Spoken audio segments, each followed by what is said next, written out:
ঢপ ঢপ করছে, আওয়াজটা ঢপ ঢপ, এটা বন্ধ কর। বেশটা একটু কাটলে কি করলে হবে দেখো, তোমরাই ভালো জানো। আওয়াজটা ভাসাও। أعوذ بالله من الشيطان الرجيم.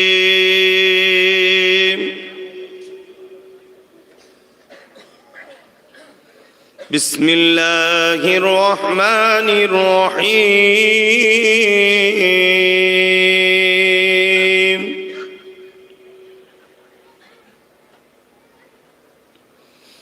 والضحى والليل إذا سجى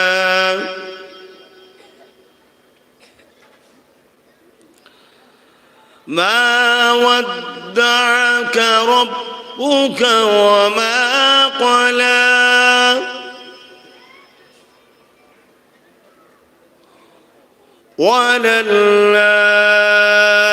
وللآخرة خير لك من الأولى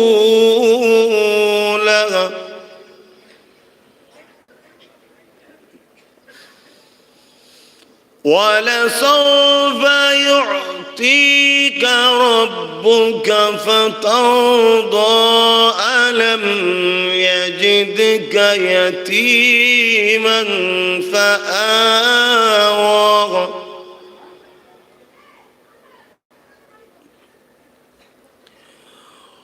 ووجدك ضالا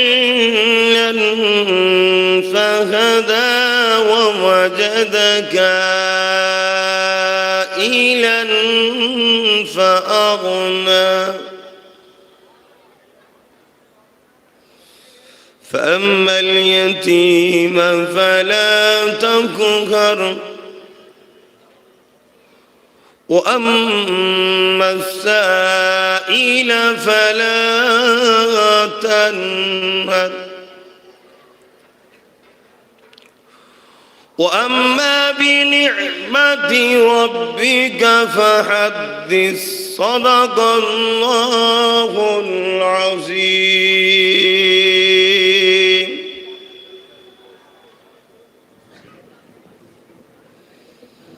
نحمده ونصلي على رسوله الكريم.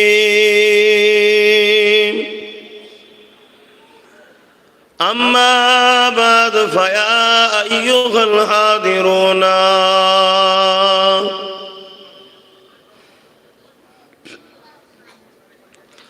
رحمنا ورحمكم الله.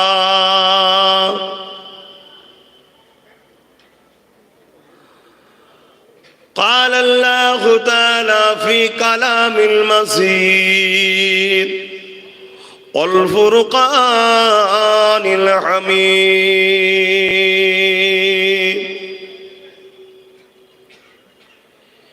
إن الله وملائكته يصلون على النبي يا أيها الذين آمنوا صلوا عليه وسلموا تسليما. اللهم صل على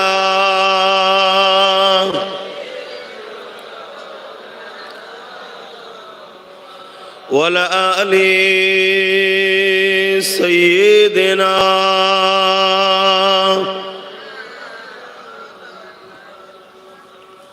সোহবত বলে একটা জিনিস আছে, আমাদের ছোট ছোট বাচ্চাগুলো এখন দাঁড়াতে শিখে গেছে বড়দের দেখে দেখে। এই কচিরা বস, বড়দের দেখে দেখে ছোটগুলো দাঁড়াতে শিখে গেছে। না হয় আগে সব ছোট ছোট বাচ্চাগুলো সব সামনে এসে ভিড় করতো, কিন্তু সোহবত পরিবেশ, বড়দা দাঁড়িয়ে থাকে দেখে দেখে দেখে দেখে গুলো শিখছে, তাই না? ওই যে হাঁটু গেড়ে কষ্ট করে বসে আছে, আয় চটে চলে আয়, লুকোচ্ছিস কোথায়? আয়, তোদের তো হুজুর হব রে, আয় যাবি কোথায়? এবার কোন চিলিয়ে আসতে হবে পর কি পড়বি তো। मोहब्बते दुरूद अल्लाहुम्मा सल्ली अला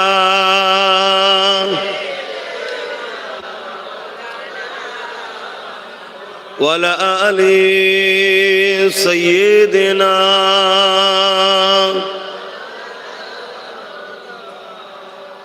अल्लाहुम्मा सल्ली अला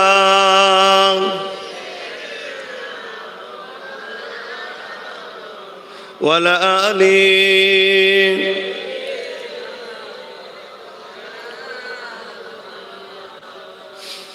तमाम हाल दिलों का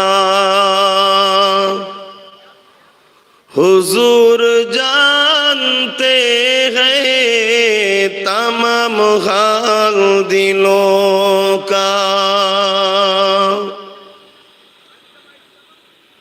हर एक गुलाम का चेहरा हुजूर जानते हैं। बोलून ना सुबहान अल्लाह।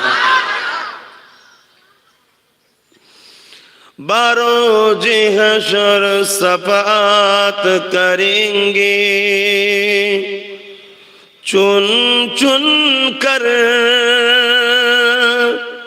हर एक गुलाम का चेहरा हुजूर जानते हैं, तमाम हाल दिलों का हुजूर जानते हैं, हर एक गुलाम का चेहरा हुजूर जानते हैं। अल्लाहुम्मा सल्ली अला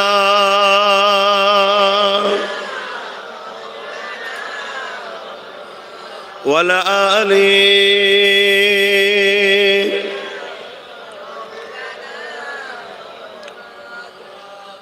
खुदा ने उसे कासिम बनाया है, खुदा ने इसीलिए उसे कासिम बनाया है कि बटने का करीना हुजूर जानते हैं, तमाम हाल दिलों का हुजूर जानते हैं, हर एक गुलाम का चेहरा हुजूर जानते हैं। बोलून अल्लाहु আকবার। আল্লাহ আমার নবীকে কি শান আলা করেছে। হুজুরের মাকাম কে দিয়েছে? আল্লাহ দিয়েছে। देने वाला अल्लाह। हुजूर के सम्मान, मकाम, इज्जत, क्षमता, शान, रुतबा देने वाला हलेन अल्लाह। तो अल्लाह दिया नियामत के यदि अस्वीकार करी मूलत अल्लाह के अस्वीकार करा होबे। सिदरातुल मुंतहा पहुंच के रूहुल अमीन कहने लगा, सिदरातुल मुंतहा पहुंच के रूहुल अमीन कहने लगा, यहाँ से आगे जाने का रास्ता हुजूर जानते हैं, हर एक गुलाम का चेहरा हुजूर जानते हैं। अल्लाहुम्मा सल्ली अला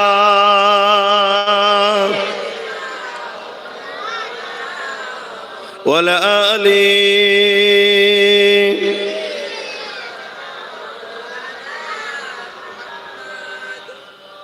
কিয়ামতের দিনে আমার নবী তার গোলামদের ঘরে বেছে বেছে শাফাআত করবে। এটা মানেন আপনারা?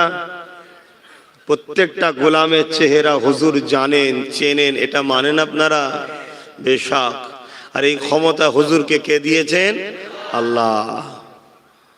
নবীর কথা হবে, নবীর আলোচনা হবে, নবীর মাহফিল হবে, আর গোলামরা তোমরা হই হই করবে, এটা গোলামের বৈশিষ্ট্য নয়। গোলামের বৈশিষ্ট্য রসুল যে কাজগুলো করেছে আমি করব, চেষ্টা করা। 100টা তো পারা সম্ভব নয়, চেষ্টা করা। নবী যেটা ছেড়েছে গোলামের কাজ, ওটাকে ছেড়ে দেওয়া। কেন? আমার মনিব, আমার রসুল ওটাকে পছন্দ করে না। এটাই তো গোলাম। আর না হয় শুধু মুখে বললে হয় না, হাকিকাত বাস্তবে দেখাতে হবে। এই জন্য আমরা আপনাদের ঘরে দরুদ পড়াই, কেননা দরুদ পড়লে আপনার দরুদকে রসুলের দরবারে পৌঁছানো হয়, যে আপনার অমুক গ্রামের অমুকের ছেলে অমুক আপনাকে হুজুর দরুদের নজরানা পাঠিয়েছে। আল্লাহ নবী খুশি হন, খুশি হয়ে যে তার জন্য আল্লাহর কাছে ফরিয়াদ করেন। নবী কোন গোলামের যদি একবার যদি দরখাস্ত করে দেয়, তার দুনিয়াতেও টেনশন নাই, আখিরাতে তো কোনো চিন্তাই নাই। জোরে বলুন সুবহানাল্লাহ। এ না জানি কবে কোন মাহফিলটা কবুল হবে কে জানে, জুড়ে থাকতে হয়। এটা আমাদের কাজ। বিভিন্ন ধর্মের মানুষদের ধর্মীয় কাজ আছে, তারা তাদের ধর্মের কাজ করে, ভুল ঠিক ও আলোচনা সমালোচনা নয়, কিন্তু তারা তাদের ধর্মের কাজ করে। কিন্তু আমার কওমের মানুষ ধর্ম থেকে বড় গাফিল। নিজের কালচার, নিজের অস্তিত্ব, নিজের স্টাইল, নিজের আদর্শ, নিজের যে অস্তিত্ব, নিজের যে রীতিনীতি, আমার কওমের মানুষ ছেড়ে বসে আছে। ছড়ে এর দুটো ওর দুটো ওর দুটো ধরে খিচড়ি টাইপের হয়ে গেছে। অথচ আমার কওমকে বোঝা দরকার যে আমাদের একজনই রহনুমা, একটাই আমাদের মডেল, উসওয়াতুন হাসানা, উত্তম মডেল মুহাম্মদ রাসূল। জোরে বলুন সুবহানাল্লাহ। আমার জিন্দেগির প্রত্যেকটা নিঃশ্বাস, প্রত্যেকটা কদম, প্রত্যেকটা টাইম, প্রত্যেকটা সেকেন্ড আমার রসুলকে ফলো করবে, আমার রসুলকে স্মরণ রাখবে, আমার নবীকে খেয়াল রাখবে। এটা হচ্ছে আমাদের কাজ। কিন্তু আমাদের ছেলেরা ভুলে যায়। এজন্য এই মাহফিলগুলো করা হয়। কমসে কম এই বাহানায় কিছু ছেলে তো বসে, এই বাহানায় তো কিছুক্ষণ শোনে, এই বাহানায় তো কিছুক্ষণ রসুলের কথা শোনার পরে মহব্বত, ভালোবাসা, আল্লাহর কথা শোনার পর কিছু ভালোবাসা, ভয় অন্তর্ত হয়। আবার নতুন করে এই মাহফিলগুলোকেও বন্ধ করার একটা ষড়যন্ত্র চলছে। এটা একটা মাদ্রাসা, জানবেন এটা অস্থায়ী। চিরস্থায়ী মাদ্রাসাগুলোকে যারাই বোলডুজার দিয়ে ভাঙছে, চিরস্থায়ী মাদ্রাসাগুলোর মধ্যে যারাই সন্ত্রাস আতঙ্কবাদী দেখতে পাচ্ছে, তারাই এখন এই মাহফিলগুলোকেও দেখছে তাদের নজরে ক্ষতির কারণ। বুঝতে পারছেন? কিন্তু অতি সত্য কথা, যে কোনো জায়গায় যখন আমরা দূরে সরে যাব, ওই জায়গাটাকে অন্যজন নষ্ট করতে সাহস পাবে। আমরা যুব সমাজ মসজিদ থেকে সরে গেছি, তাই মসজিদগুলোর ক্ষতি করার ষড়যন্ত্র একদল লোক করার সাহস পাচ্ছে। আমরা মাদ্রাসা থেকে মুখ ফিরিয়ে নিচ্ছি, তাই একদল মানুষ মাদ্রাসার মধ্যে মিথ্যা মিথ্যা কথা বলার সাহস পাচ্ছে। আমরাও ঠিক কোরআনের মাহফিল থেকে যখন সরে যাব, একদল মানুষ এই কোরআনের মাহফিলগুলোকে বন্ধ করার সাহস পাবে। আর যখন আমরা হাজারো লাখো যুব সমাজ মসজিদে আবাদ করব, মাদ্রাসায় সন্তানদের দেবো, নিজেরা দেখতে যাব, জলসা মাহফিলগুলোকে আবাদ করব, তখন জালিমদের মুখে দিলে ব্যথা থাকলো, মুখে ব্যথা বেরোবে না। মনে রাখবেন, কোরআন ইসলাম সত্যের পক্ষে, তাই মিথ্যার কষ্ট হয়। কোরআন ইসলাম আলো, তাই চামচিকের অসুবিধা হয়। কোরআন ইসলাম মানুষকে ন্যায়, ইনসাফ, সততা, সভ্যতা, মানবতা, সম্প্রীতি, অধিকার, সম্মান, ইজ্জত শিক্ষা দেয়। তাই যারা এগুলো লুটতে চায় তাদের অসুবিধে হয়। এটা অতি সত্য কথা। এটা আজকে নতুন নয়, এটা যুগ যুগ ধরে চলে আসছে। কিন্তু আজকে একটা নতুন জিনিস দেখা যাচ্ছে, সেটা হলো কি, আগেকার সময় জালিমরা জুলুম করেছে, কিন্তু আমাদের ছেলেরা জালিমদের সঙ্গে মিশলেও যখনই দেখেছে জালিমরা কোরআন ও রসুলের উপরে আঘাত দিতে গেছে, আমাদের ছেলেরা তাদের দিক দিয়ে মুখ ফিরিয়ে নিয়ে নিজের অস্তিত্বকে বাঁচাবার জন্য, আল্লাহ ও রসুলকে খুশি করার জন্য এসে কোরআন ও দ্বীনকে মজবুত করে ধরে নিজের সিনাকে ঢাল পেতে দিয়ে কোরআন ও ইসলামের জন্য জান দিয়ে জান্নাত কিনে নিয়েছে। জোরে বলুন সুবহানাল্লাহ। এখন দুঃখের বিষয়টা কি, দুশ্মন আগে ছিল, আজও আছে, কালও থাকবে, এটা আমরা জানি, এটা আমরা জানি, এটা তো নিয়ম। কিন্তু আজকের দিনে দুঃখের বিষয় হলো এটাই, যারা যাদেরকে মারতে চাইছে তারাই তাদেরকে সাপোর্ট করছে কোরআন সুন্নাহ থেকে দূরে গিয়ে। এটা হলো দুঃখের জিনিস। আমাদের ঘরের ছেলেরাই সামান্য দুনিয়া লোভ লালসায় তাদের পিছনে ঘুরে বেড়াচ্ছে, যারা কোরআন ও সুন্নাহর মতো মহান সত্যকে অপছন্দ করে ও মিটাবার চেষ্টা করছে। আমাদের কয়েক ধরনের দুশ্মন আছে। একটা হলো ইসলামের ইউনিফর্ম পরা দুশ্মন, যাকে বলা হয় মুনাফিক। আর একটা হলো প্রকাশ্য দুশ্মন, যাদেরকে আমরা চিনি ও তাদের কাছে জিতাটাও খুব সহজ। জোরে বলুন সুবহানাল্লাহ। আর একটা হলো দরদি সেজে আসে, আমাদেরকে খাদ্যর মধ্যে হারাম খাইয়ে আমাদের ভেতরটাকে নষ্ট করে দেয়। এরকম বহু ধরনের দুশ্মন আমাদেরকে নষ্ট করছে, আর এটা নতুন নয়। কারণ কি, একটাই কারণ, বাপ আদমকে সেজদা ইবলিস করেনি। ইবলিসকে আল্লাহ তাড়িয়ে দিয়েছিল। ইবলিসের রাগ আদম ও আদমের সন্তানদের ঘরে আল্লাহ থেকে দূরে সরিয়ে জাহান্নামে নিয়ে যাব। বুঝতে পারছেন? তো ইবলিস তো ডাইরেক্ট করছে না, ইবলিস হাজারো লক্ষ কোটি চেলা তৈরি করেছে। ইবলিসের নাম করা কিছু চেলা আছে, নাম বলবো, শুনবেন? সবাই চেনে ইবলিসের চেলাদের ঘরে। ফেরাউন চেনেন না? নমরুদ, সাদ্দাত, হামাস, আবু জেহেল, উতবা, সাইবা, এগুলো সব ইবলিসের চেলা। আজকে এরকম চেলা আছে। আজকের চেলাগুলো তবুও তো ছোট ছোট ছোট ছোট ছোট ছোট ভাবে ভাগ হয়ে গেছে।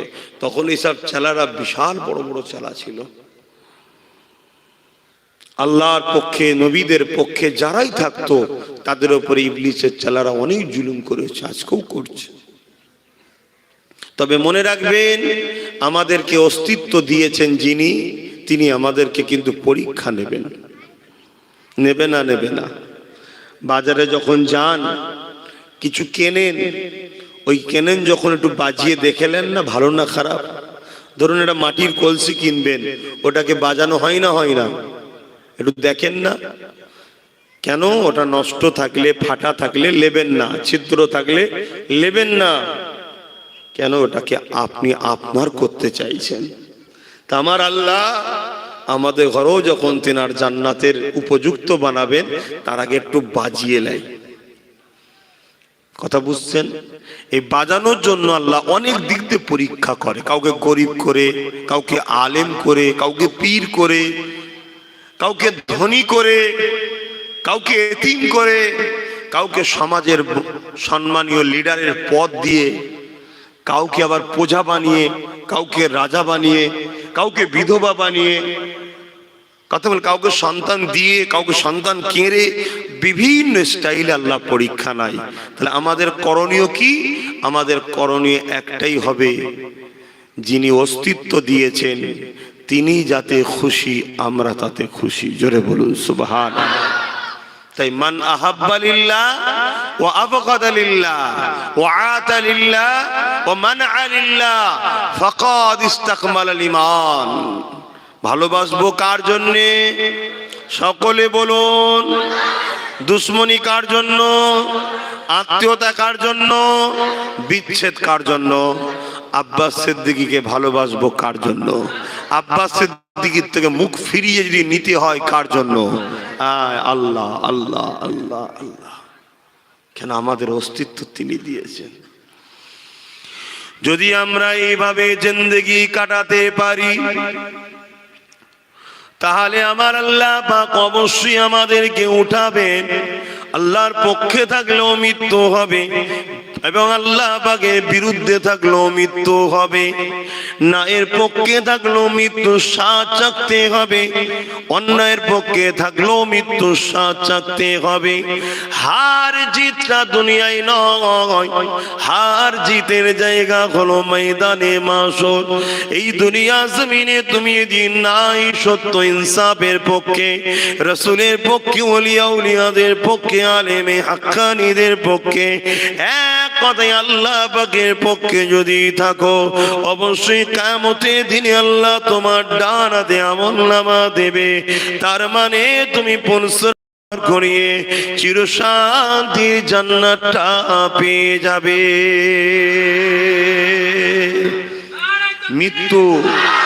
মৃত্যু হবে না হবে না? মৃত্যু সাত চাকানো হবে না হবে না? এটা আপনারা মানেন? সবাই মানে, অমুসলিমরা মানে না, তারাও মানে। ওই কোরআনেই বলছে হিসাবের একটা দিন আছে, এটা মানেন না? যে মরণের পরে আবার উঠানো হবে, এটা মানেন না? মানেন না?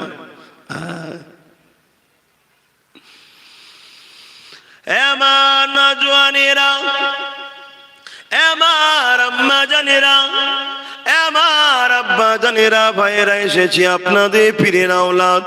ব্যবসা করতে ইসলাম নিষেধ করেনি, কিন্তু ব্যবসায় প্রতারণা ধোঁকা দিতে নিষেধ করেছে। ব্যবসা করতে ইসলাম নিষেধ করেনি, হালাল দ্রব্যকে ব্যবসা করতে বলেছে। নেশা জাতীয় জিনিস, মানুষের ক্ষতিকারক জিনিস, সমাজ বিরোধী জিনিস, ইসলাম বিরোধী জিনিস, রাষ্ট্র বিরোধী জিনিসের ব্যবসা চলবে না।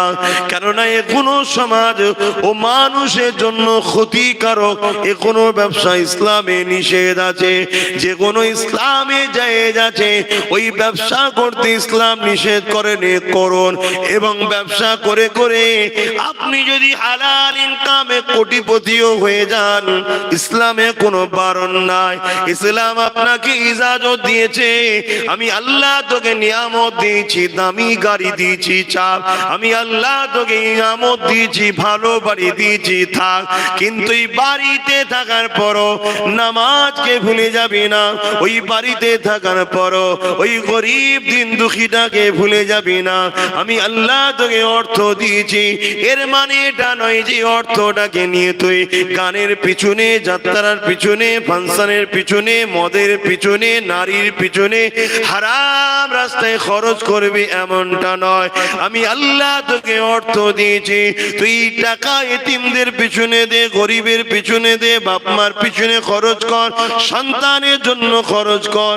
আমি আল্লাহ পাক তোকে দুনিয়াতেও শান্তি দিলাম, আখিরাতেও জান্নাত দেব।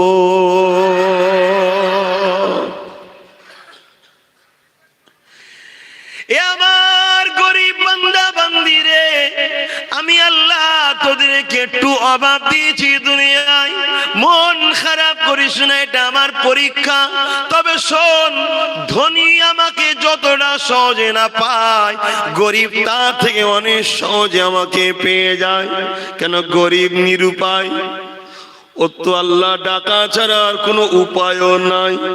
ধনী লোক থাকার পরও গানে যায়নি, মদে যায়নি, শরাবে যায়নি। যদি যেত বাধা দিবার কেউ ছিল না, আল্লাহর ভয়ে সে যায়নি। তাই ধনীদের আল্লাহ পাওয়া বড় কঠিন, গরিবদের আল্লাহ পাওয়া বড় সহজ। এ আমার গরিব উম্মাহ বান্দা বান্দি রে, আমি আল্লাহ তোদেরকে একটু পরীক্ষার জন্য দিয়েছি, মন খারাপ করিস না। শোন, কিয়ামতের দিনে আমি আল্লাহ গরিবদের ঘরে হিসাবও দিতে হবে না। আমি আল্লাহ পাক কোন অর্থ যখন দিইনি, অর্থের হিসাব কেন নেব? আমি আল্লাহ তোদেরকে অর্থের হিসাব ছাড়াই জান্নাতে দিয়ে দেব। দুনিয়া জমিনে তোরা 60 বছর কষ্ট করবি, দুনিয়া জমিনে 50 বছর কষ্ট করবি, দুনিয়া জমিনে 70 বছর কষ্ট করবি, কিন্তু ধনীদের থেকে গরিবরা 500 বছর আগে জান্নাতে চলে যাবি।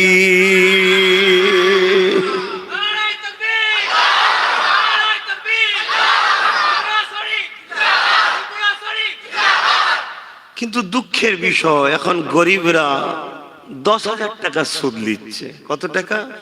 10,000 টাকা মাত্র।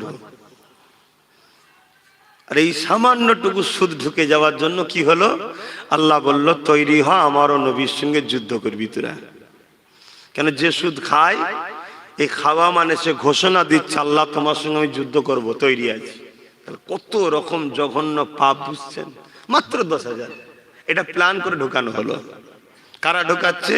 ইবলিস, শয়তান ও তার চেলারা। কেন? তোমরা জান্নাতে চাও, ইবলিস চাই না, তোমরা আদমের সন্তান।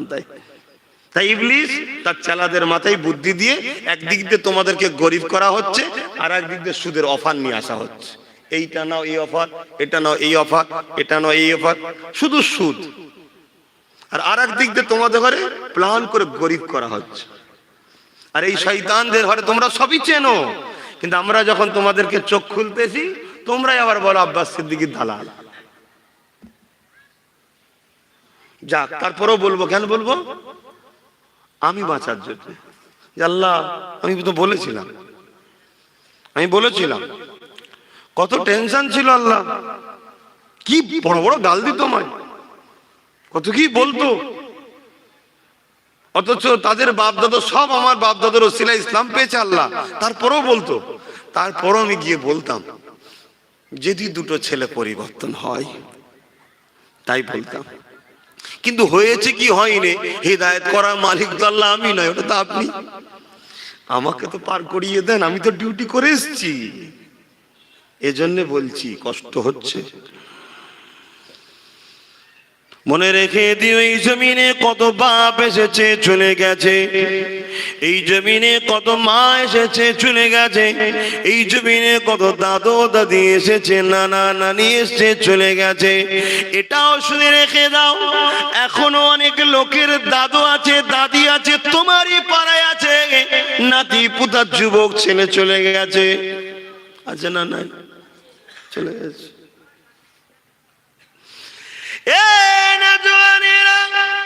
এ থেকে বোঝা গেল আসার ডেট আছে, যাবার কোনো ডেট নাই, যেতে হবে, সত্য কথা।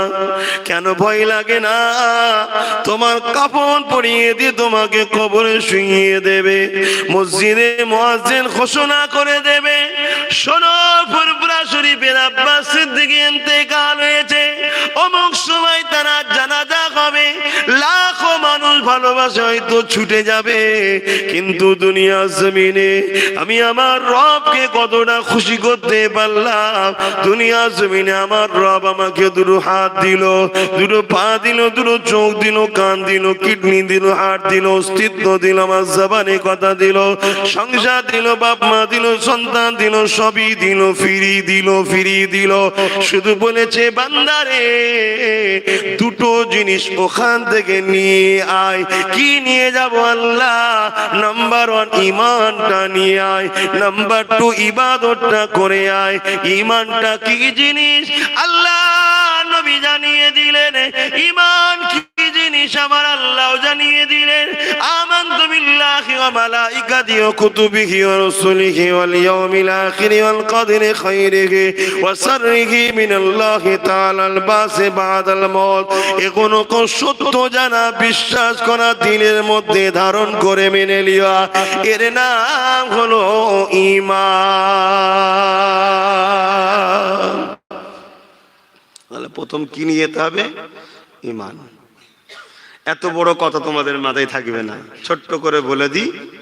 রসুলকে রসুল জেনে, জানের থেকে বেশি ভালোবেসে আদবের সাথে মেনে নেবার নাম হলো ঈমান।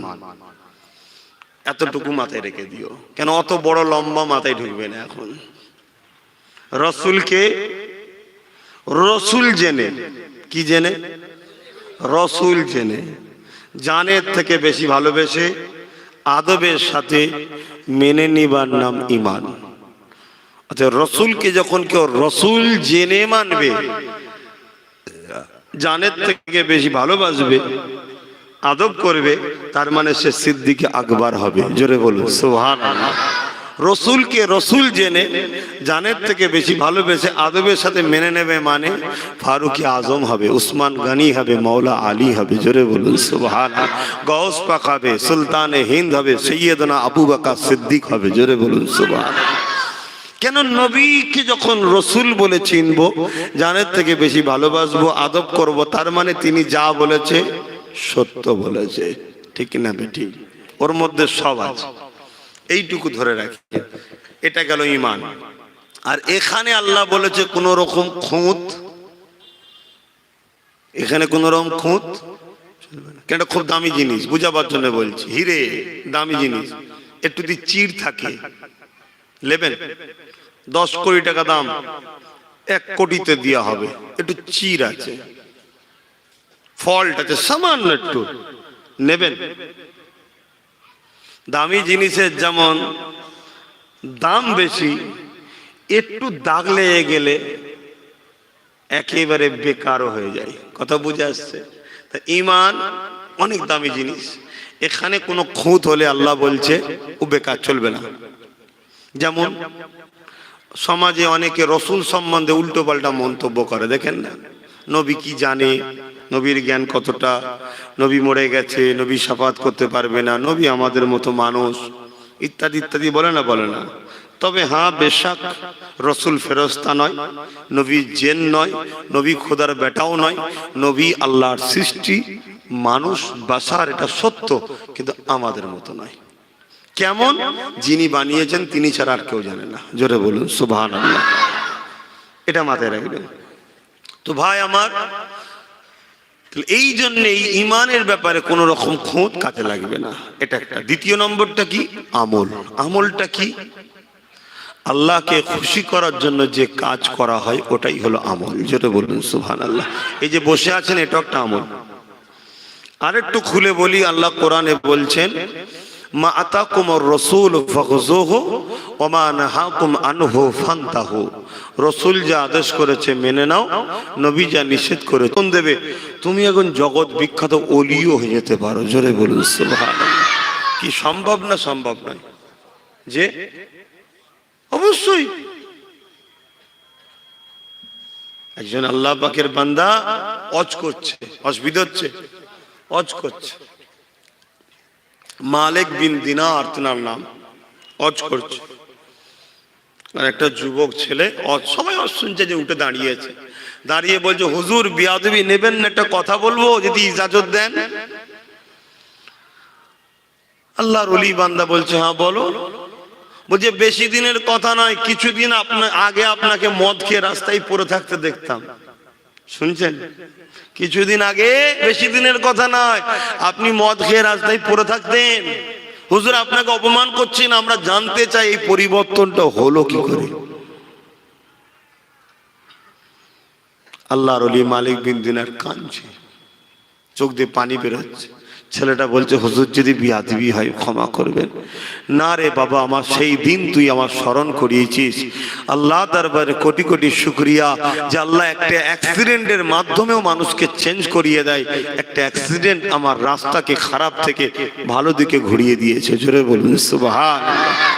আমাদের জীবনে অহরহ আল্লাহ অ্যাক্সিডেন্ট দিচ্ছে, আমরা তাও কিন্তু শুধরাতে পারছি না। কিছুদিন আগে একটা বিমার এসেছিল না? কিছুদিন আগে আর একটা বিমার এসেছিল না? আসেনি? ওই বিমারটা কিন্তু আমাদেরকে সতর্ক করে একটা হয়তো মেসেজ থাকতে পারে যে দেখ, ক্ষমতাশালী একজনই, তিনি আল্লাহ। পৃথিবীর সব দাদা ঘরে ঢুকে গেছে, দেখ এক জিনিসে কাউ তাকে দেখতেও পায়নি। কি কচুপোড়া জিনিস, এখনো মানুষ বুঝতে পারে না কি আদৌ জিনিসটা। আমি আল্লাহ, আমাকে ধর তোরা। কেউ যদি পৃথিবীর দাদা হয়, ওকে বানিয়েছে আমি, ওকে ক্ষমতায় বসিয়েছি আমি। ও আমায় ভুলে যে নেমোখারামি করছো, জবাব দেবে।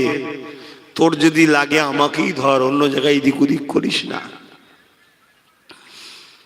কথা বুঝেছেন? এটা একটা অ্যাক্সিডেন্ট, আমাদেরকে সতর্ক হওয়ার। হযরতে মালিক বিন দিনার বলছে, শোনো বাবা, আমি শরাব পান করতাম, শরাবকে আমি এত আপন করে নিয়েছিলাম, সবকিছু আগে আমার কাছে মদই আপন ছিল। তো একদিন রোজার মাসে লাইলাতুল কদরের রাত, তার মানে 27 রমজান, জানি বেজর রাতগুলোকে ধরা হয়, কিন্তু 27টাকে বেশিরভাগ ওলামাদের রায়। তো ওই দিন একটা ভালো দিন, আমি কি করে লোকেদের সামনে মদ খাই কিনে নিয়ে ঘরে এসেছিলাম, প্যাকিং করে ঘরে নিয়ে এসেছি খাবো বলে, টেবিলের ওপর রেখেছি, খাবো বলে রেডি হচ্ছি। আমার একটা ছোট বাচ্চা মেয়ে ছিল, খেলা করতে করতে এসে আর টেবিলে ধাক্কা মেরেছে, মদের শিশিটা পড়ে গেছে, মদটা নষ্ট হয়ে গেছে, খাওয়া হয়নি। রাগে মেয়েটার দিকে তাকালাম, বাচ্চা বোঝেন, এসে আরো হাসছে, চলে গেল। ঘুমিয়ে পড়লাম। পরের দিন মদ খেতেই থাকি। পরের বছরে আবার যখন 27 রমজান এসেছে, আমি মদ কিনে নিয়ে ঘরে ঢুকেছি খাবো বলে, টেবিলে রেখেছি। আর আমার মনে পড়ে যায় ছোট্ট সেই বাচ্চা মেয়ের কথা, যে কত 6-7 মাস হলো ইন্তেকাল হয়ে গেছে। যদি আমার মেয়েটা থাকতো, কমসে কম তার বাহানায় আজকের দিনটা হয়তো মদ খাওয়া হতো না। এই যে কথাটা মনে পড়েছে, বাচ্চার গমেতে দুঃখে আর মদ খাইনি, ওই দিন ফেলে দিয়েছি মদটা নিজে থেকে, ঘুমিয়ে পড়েছি। যখনই ঘুমিয়ে পড়েছি খবে দেখছি, বা শোনো যুবক শোনো, বিশাল একটা বড় সাপ আমাকে তাড়া করছে খাবার জন্যে। আমি ওই সাপটার ভয়ে বাঁচার জন্য ছুটছি। ছুটার পরে কিছু দূর যাওয়ার পরে রাস্তার ধারে একটা মানুষকে দেখলাম, যে মানুষটা রোগা, জীর্ণ শীর্ণ, দুর্বল, কমজোর। তাকে বললাম, ভাই আমাকে আপনি বাঁচান। তখন সে মানুষটা বলল, এ আল্লাহর বান্দা, আমি ক্ষুধার্ত, তুমি আমাকে খেতে দিওনি, তুমি আমাকে খেতে দিওনি, শুকিয়ে শুকিয়ে শুকিয়ে শুকিয়ে আমাকে এত দুর্বল করে দিয়েছো যে আমি তোমার জন্য লড়াই করে সাপটার হাত থেকে বাঁচাতে পারার মতো ক্ষমতা নাই। খুব ভালো করে বোঝেন, বাপ চলে সবাইকে যেতে হবে। তবে এই মানুষটা আমাকে বললো, ওই পাহাড়ে উঠে ডান দিকে চলে যাও। আমি যেতে লাগলাম। যখন পাহাড়ে উঠলাম, দেখলাম পাহাড়ের ওই পাদদেশে বিশাল আগুন জ্বলছে। ডান দিকে কিছুটা যাবার পরে বিশাল এক ফুলের বাগান দেখলাম, কিন্তু বাগানে গেট দেওয়া আছে, একটা দরওয়ান রয়েছে। আমি বললাম, বাঁচান, আমার গেটটা খুলুন, আমি ভেতরে ঢুকবো। তখন দরওয়ান চিৎকার দিয়ে বলল, তোমরা কেউ কি জানো এই মানুষটা কে? তখন দেখলাম বহুত বাচ্চা সেখানে, ছেলে মেয়ে, ছোট ছোট বাচ্চা, ছুটে ছুটে ছুটে ছুটে সবাই আসলো। তার মধ্যে আমার মেয়েকে দেখতে পেলাম। জোরে বলুন সুবহানাল্লাহ। মেয়ে বলল, দারোয়ান ওটা আমার আব্বা হয়। গেট খুলে দেওয়া হলো। আমার মেয়ে আমার হাত ধরলো ডান হাত দিয়ে, আর ঠিক সাপটাও সেই সময় চলে আসলো। আমার মেয়ে বাঁ হাত দিয়ে সাপটাকে একটা তামাচা মারলো, চড় মারলো, সাপটা গায়েব হয়ে গেল বা চলে গেল। আমি অবাক হয়ে গেলাম। ভেতরে আমায় নিয়ে গেল। মেয়ে আমাকে নিজে থেকে বলছে, আব্বা ওই সাপটা কে জানেন? আর ওই বুড়ো মানুষটা রাস্তায় যে আসছিল ওটা কে জানেন? আগুনটা কি জানেন? আর যেটাই আমি আছি এটা কি জানেন? না মা, একটু বলো। তখন ওই মেয়ে বলতে লেগেছে, শোনেন আব্বা, যে সাপ ওটা হলো আপনার দুনিয়া, আপনার নফস। ওই নফসটাকে আপনি খাইয়েছেন, খাইয়ে খাইয়ে অত বড় মোটা আজডাহা সাপ তৈরি করেছেন। কি খাইয়েছেন? গান, মদ, সিনেমা, জুয়া, ব্যভিচারী, জেনা, গীবত, পরচর্চা, পরনিন্দা, মা বাপের অসম্মান, এক কথায় যেটা ইসলামের নিষেধ কাজ সেগুলো করেছেন। যত আপনার নফস তত শক্তিশালী হয়েছে। আর ওই যে বুড়ো বৃদ্ধা দেখছেন, বললো আমি বাঁচাতে পারিনি, কেন খেতে দেননি? ওটা হলো আপনার রূহ। রুহের খোরাক হলো নামাজ, রোজা, হজ, যাকাত, দান, খায়রাত, হালাল খাওয়া, মানুষকে ভালোবাসা। আপনি দেননি, তাই আপনার রূহ দুর্বল হয়ে গেছে, লড়াই করতে পারেনি নফসের সাথে। আর আপনাকে ওই নফস তাড়িয়ে তাড়িয়ে নিয়ে যাচ্ছিল কোথায়? জাহান্নাম, যেটা দেখলেন আগুন, ওটাই। আর আমরা হলাম জান্নাতের বাগানে। আল্লাহ রেখেছে তাই এই জায়গাটা হলো জান্নাতের একটা বাগান। জোরে বলুন সুবহান। বাবা ছেলে আমার ঘুম ভাঙলো, আল্লাহর কাছে তওবা করতে শুরু করলাম। সেই তওবা থেকে আল্লাহ আমাকে পরিবর্তন করে দিলেন, ইলমে লাদুন্নি দান করলেন, যেটা গায়বী ইলম বলা হয়।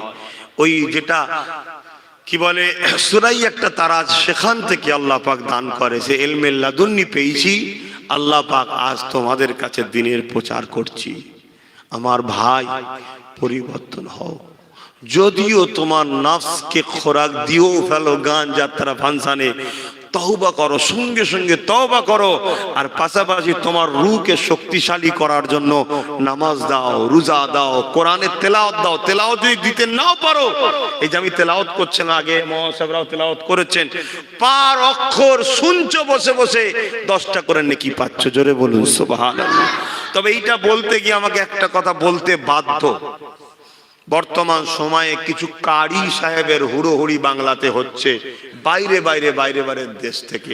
আমি কারো বিরুদ্ধে বলছি না, আমি এতটুকু বলবো, আমরা সুন্নি আকীদার মানুষ, অর্থাৎ নবী প্রেমিক, সাহাবা প্রেমিক, ওলি প্রেমিক, আল্লাহ ওয়ালাদের ভালোবাসার মানুষ। এ সমাজে একদল লোক আছে নবীর গুস্তাখি করে, সাহাবাদের গুস্তাখি করে, ওলি আউলিয়াদের গুস্তাখি করে। তাদের মজলিসে বসা, তাদের মুখে কেরাত শোনাটাও আমাদের জন্য উচিত হবে না। তাই আকীদা বিষয়ে একটু সজাগ থাকো। আমার বাংলায় আমার দাদা হুজুরের মুরিদের ঘরের সন্তানরা কি কারি নাই? সব বেকার। তাদের থেকে শোনো, তাদেরকে নিয়ে আসো, তাদেরকে গুরুত্ব দাও। ওলামা ভাইদেরকে বলবো, আমাকে ভুল বুঝবেন না, আপনারা আপনাদের পায়ের তলার মাটি অন্য কাউকে দিয়ে পরে হাই আফসোস না করতে হয়। তাই বাংলায় এই যে বাইরে থেকে একটা আবির্ভাব, যারা ইমাম মানে না, আকীদা যাদের অন্যদিকে, তাদেরকে নিয়ে হুড়োহুড়ি করা মনে হচ্ছে আমাদের উচিত হবে না। কেন আল্লাহ রসুলের হাদিস বুখারী ও মুসলিম, আখিরি জামানায় নবী সুলাইমান আলাইহিস সালামের বন্দী করা সেই জিনেরাও ছাড়া পাবে। তারা এত সুন্দর কেরাত তেলাওয়াত করবে, মানুষ কেন গাছের পাতা দাঁড়িয়ে যাবে শোনার জন্যে, কিন্তু এই হুলকুনির ভেতরে ঢুকবে না। তাই বাপ, সুন্দর কেরাত আল্লাহ নেবে না, সুন্দর আকীদা দ্বারা কোরআন তেলাওয়াতকে আল্লাহ নেবে। অতএব তার আকীদা সম্বন্ধে আপনি জানেন না, যখন আমার বাংলা সন্তানদের ঘরে কারি বানান আছে, তো অনেক কারি আলহামদুলিল্লাহ, হয়তো এনাদের মধ্যেও আছে, আমি জানি না, আরো অনেকে আছে, কে বলেছে নেই। কিন্তু একটা হুড়োহুড়ি কিছু মানুষ এগুলোকে করছে, তাদের একটা স্বার্থ আছে। সেই স্বার্থটা কি আমি একটু বললে হয়তো তারা খারাপ নেবে, কিন্তু আমি ব্যক্তিগত তাদেরকে আঘাত করছি না। কিন্তু এই বাংলা পূর্ব ভারত হলো আমার দাদা হুজুরের বাগান, সত্য না মিথ্যা? অতএব সেই বাগানের ফল আপনারা, সেই বাগানের ফুল আপনারা, আপনাদের বাঁচাবার স্বার্থে বলছি। বর্তমান সমাজে কিছু মানুষ এগুলোকে করছে শুধুমাত্র নিজেদের পজিশনটাকে ঠিক করার জন্য। দেখছে নিজে তো কিছু বললে লোক হচ্ছে না, নিজে কোনো জায়গায় ডাকলে লোক হচ্ছে না, নিজে কোনো জায়গায় প্রোগ্রাম করলে লোক হচ্ছে না, চলো একটা কারির দোহাই দিয়ে, বাবা অমুক জায়গা থেকে আসছে, এই হবে, মক্কার ইমাম, মদিনার ইমাম, সব শোনা যায় না? একটা শুধুমাত্র তাকে দেখে তোমাদের মতো সরল প্রাণ মানুষজনকে জড়ো করবে, করে নিজের বাজারটাকে সমাজে আর এক দল বাজারি লোকেদের কাছে বিক্রি করার প্ল্যান। দেখেছো এত লোক আমার কাছে আছে, আমি বলে দিলে তোমার সব বেড়া পার হয়ে যাবে, মাল দাও।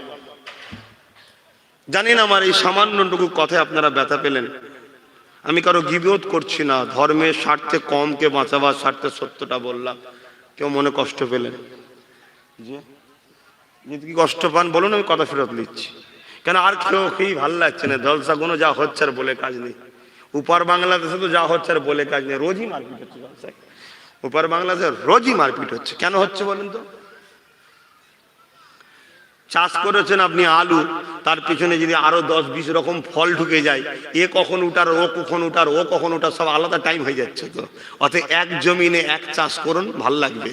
এই জমিন দাদা হুজুরের, এ জমিন আল্লাহ ওয়ালাদের, এ জমিন ইমাম মুস্তাহিদদের মাননে ওয়ালাদের, এ জমিন হানাফি মাযহাবের অনুসারীদের। এখানে একটা জিনিসই রাখুন, আপনি কাউকে রেডিওয় শুনেছেন, কারো টিভিতে শুনেছেন, হ্যাঁ আমার ভালো লাগে, আমার আত্মীয় হয়, নিয়ে চলে এলেন, তিনি সব বলতে বলতে ওয়াজ করতে করতে করতে বলছেন মুহাম্মদ রাসূল তিনি মরে গেছেন। তাহলে ফিতনা দুটো দল হবে না? হবে না? কিছু লোক বিশ্বাস করলে অত বড় মুফতি মানুষ, আলেম মানুষ ভুল বলে, আবার কিছু লোক বলবে অত কিছু বুঝিনি। আমার নবী সম্বন্ধে আমাদের পীর সাহেব ইমাম সাহেবরা বলেছে হায়াতুন নবী কি, তাহলে দুটো গ্রুপ হলো, দলাদলি হবে না? হবে না। তাই আমি প্রায় জলসাই বলি যে ভাই যদি আমায় কেউ ভালোবাসেন আমাকে নিয়ে চলুন, আমার কাছে আসুন, আমাকে নিয়ে উঠা বসা করুন, আমাকে আনুন, আমার কাছে যান, আমার সঙ্গে পরামর্শ করুন। আর যদি ভালো না বাসেন আসবেন না, যাবেন না, আনবেন না। যাকে ভালো লাগে তার কাছে যান, তাকে আনুন, তার সাথে উঠা বসা করুন। আর আপনারা আম মানুষ, পাবলিক অন্য আলেমের সমালোচনা করার দরকার নেই। কি হবে যখন আলেমদেরকে অপমান করবেন, মেসেজটা সমাজে অমুসলিমদের কাছে আলাদা যাবে। দেখ মোল্লারা খেপেছে, ওরা ওদের মৌলী সাহেবদের মারছে, দেখ ওরা ওদের মৌলী সাহেবকে গাল দিচ্ছে, দেখ ওরা ওদের মৌলী সাহেবকে অপমান করছে, দেখ এটা আমার ইসলামের ধর্মের জন্য মেসেজটা ভালো না খারাপ?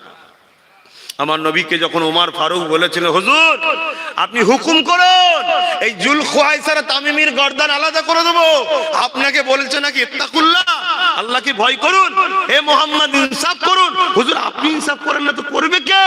আল্লাহর নবী বলেছিল ওমর আমি যদি তোমায় বলি মারতে, সমাজ বলে মোহাম্মদ তার অনুসারী দিয়ে তার অনুসারীকে কতল করাচ্ছে, ভুল মেসেজ যাবে।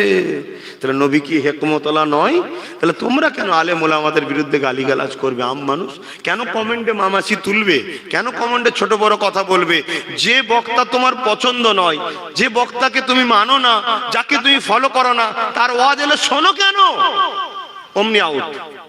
যেটা তোমার পছন্দ তারটাকে লাও, যেটা তোমার পছন্দ তারটা শোনো। তুমি আম মানুষ ভুল ঠিক কি বোঝো?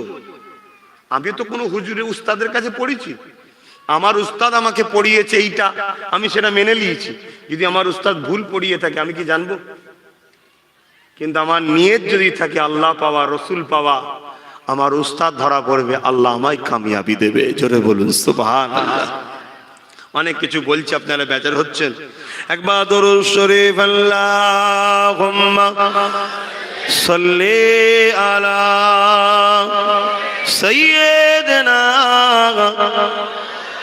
মাওলানা মুহাম্মদ ওয়া আলা আলি। আযান করে নামাজ পড়ে জামাত বাপ মসজিদ কত দূর? মসজিদে আজান 3:30 হবে, 3:45 পর্যন্ত জামাতের কথা, কিন্তু 4টে পর্যন্ত মাহফিল হবার কথা কমিটির। ওয়াক্ত আজকের দিনে 50-এ মনে হয় আজকে ওয়াক্ত শেষ, তাই তো? হ্যাঁ 4:50-এ আজকে ওয়াক্ত শেষ। আমি যদি 4টে শেষ করি, আরো 50 মিনিট থেকে আরো 10 মিনিট বাদ দিচ্ছি উজু টুজু করার জন্য, 40 মিনিট এখনো নামাজের ওয়াক্ত থাকবে। অসুবিধা আছে? আমরা দোয়া করে 4টের পরে নামাজ পড়ে নেব। এখানে যদি হয় একটা জামাত করলে হবে। কেউ নেই, আপনারা থাকবেন তো? মসজিদ আপনি মসজিদ যাবেন, এখানের দায়িত্ব এটা। আমি মুসাফির হয়ে গেছি, না আমি পড়িয়ে দিতাম। আমি ওখান থেকে এখন তো ঘরে যাইনি, এখনো মুসাফির হালে আছি। কেউ নেই এখানে পড়াবার? একজন আছে নিশ্চয়ই, একটু দেখুন, খেয়াল করুন। আপনি তাহলে নামাজটা এখানে একটা জামাত হবে পড়িয়ে দেবেন 4টেই। মসজিদে যে সময় হয় হোক, যেটা প্রতি টাইমে। আছে কেউ? কথা বলতে পারছে না, কই? ঘেবড়ে যাচ্ছে নাকি? फलक के नजारों ज़मी की बहारों खुशी सब मनाओ हुजूर आ गए हैं। আরো জোরে বলুন না সুবহানাল্লাহ। फलक के नजारों जमी की बहारों खुशी सब मनाओ हुजूर आ गए हैं। उठो गम के मारो चलो बेसगारो, उठो गम के मारो चलो बेसगारो, खबर ये सुनाओ हुजूर आ गए हैं। अनोखा निराला ओ जी सनाया, अनोखा निराला ओ जी सनाया, ओ सारे रसूलों का सुल्तान आया। अल्लाहु अकबर, अल्लाहु अकबर।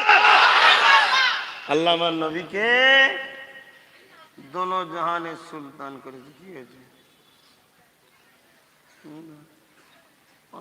করায়নি। ও দোয়া করেন, নাম লিখতে হয়।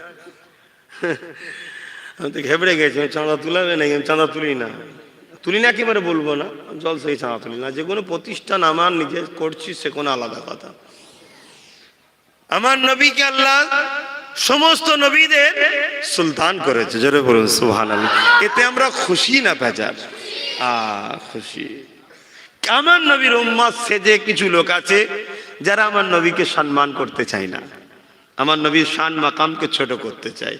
অথচ তারা ওয়াজ করে বা জানে যে হযরতে মারিয়াম আলাইহিস সালাম যে জায়গায় ইবাদত করতেন ওই জায়গায় গিয়ে দোয়া চাইলে ফজিলত হবে এবং কবুল হবে, এটা হযরতে নবী ইহি আলাইহিস সালাম বিশ্বাস করেছিলেন। জোরে বলুন সুবহানাল্লাহ। তাহলে আমার নবীর রওজা মুবারকের ওখানে যাওয়া, ওখানে গিয়ে দোয়া চাওয়া এর গুরুত্ব আছে না নাই? কিন্তু কিছু মানুষ সমাজে শোনা যায় যে মক্কা যাবেন হজ করতে, তো মদিনায় যাবেন কি করতে?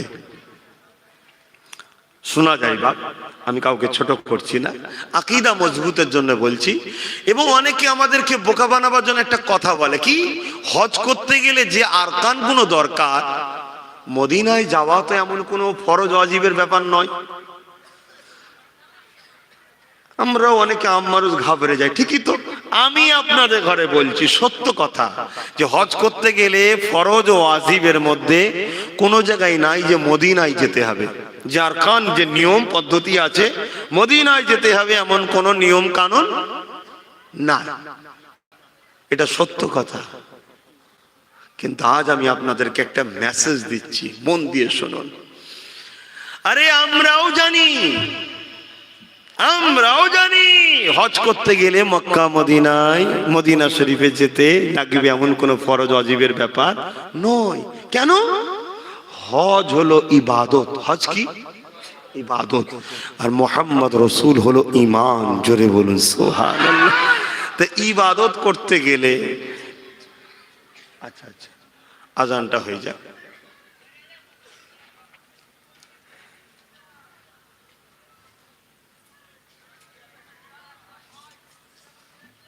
হয়ে গেলে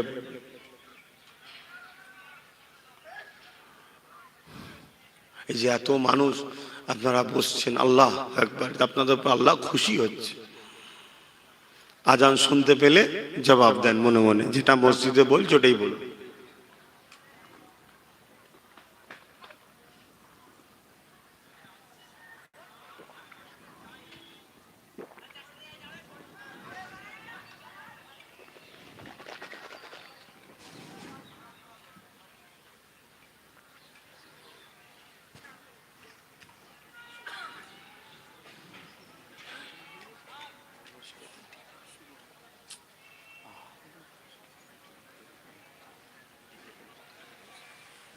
আল্লাহ আছে। দরুদ শরীফ আল্লাহুম্মা সাল্লি আলা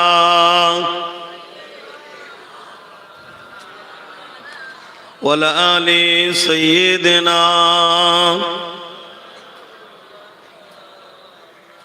আমার আব্বা জানেরা সময় দিয়ে খেয়াল করতে হচ্ছে, নামাজের ব্যাপার আছে। আমি শুধু এইটুকু বিষয়টু বলে দিই, হজ কি? ইবাদত। আর নবী ঈমান। ইবাদত বড় না ঈমান বড়? High high high high. তো হজের জন্য কোনো আরকানে মদিনায় যাওয়ার তো ব্যাপার নয়, হজ কবুল হওয়ার জন্য মুহাম্মদ রসুলের প্রেমের ব্যাপার। জোরে বলুন সুবহানাল্লাহ। মুহাম্মদ রসুলের প্রেম ছাড়া হজ করে কবুল, জোরে বলো কবুল হবেই না, কোনো ভাবে হবে না। মক্কা শরীফে একটা পাথর আছে, পাথরটার নাম কাবা শরীফের গিয়ালে আছে, পাথরটার নাম কি? হাজারে আসওয়াদ। দেখেছেন আপনারা? আসওয়াদ মানে কালো না সাদা? হ্যাঁ,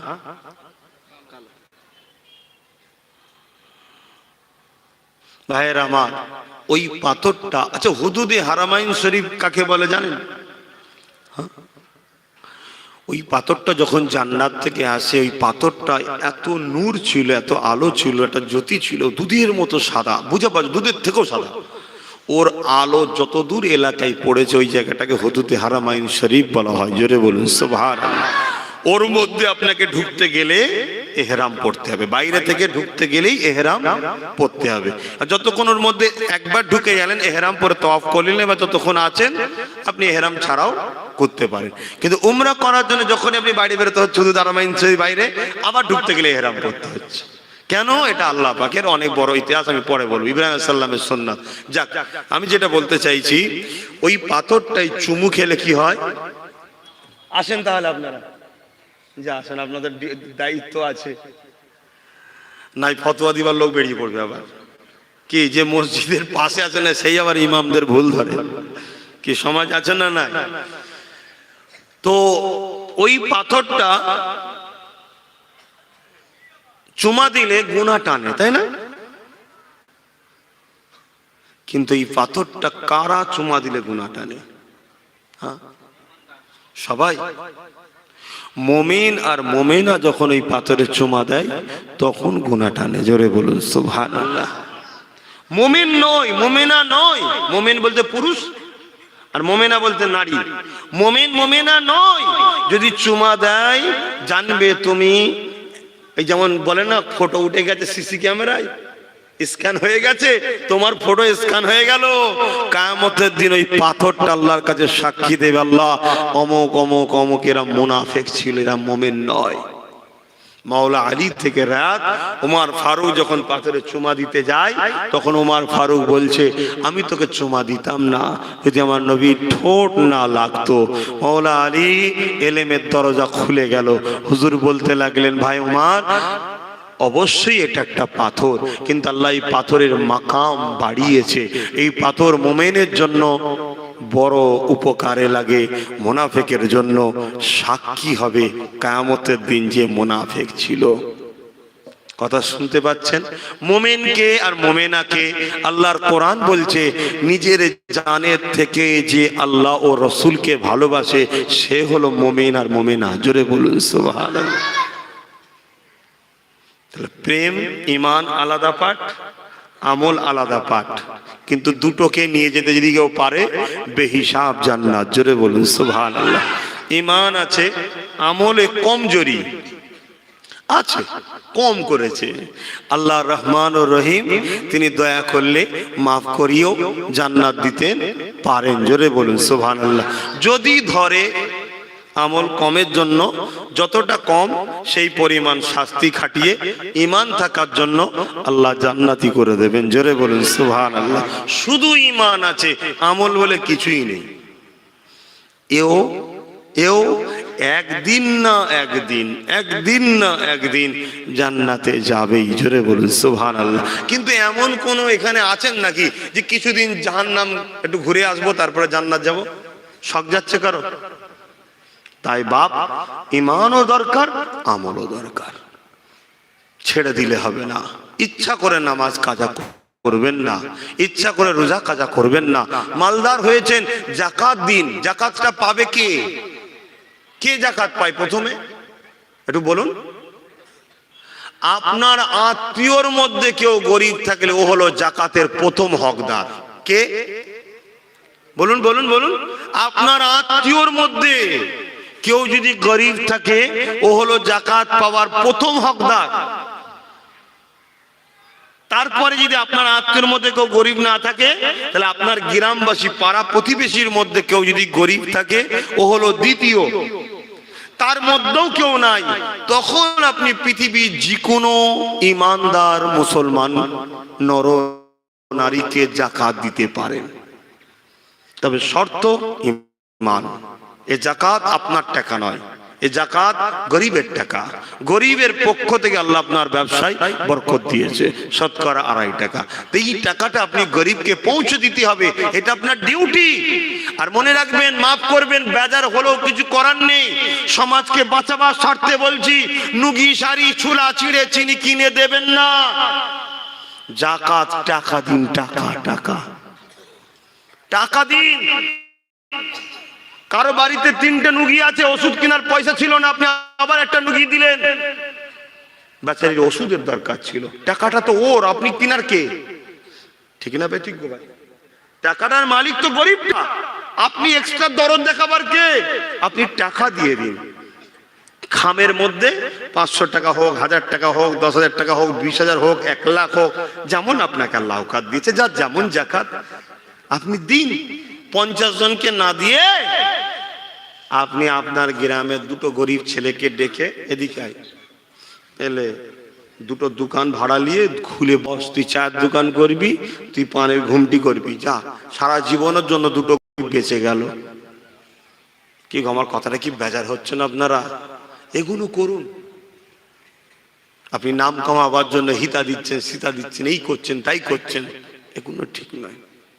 আমার তো অনেক কিছু কথা আছে, বললে অনেকে মনে বেজার হবে, অনেকে আবার রেগে যাবে, কথা বুঝছেন না।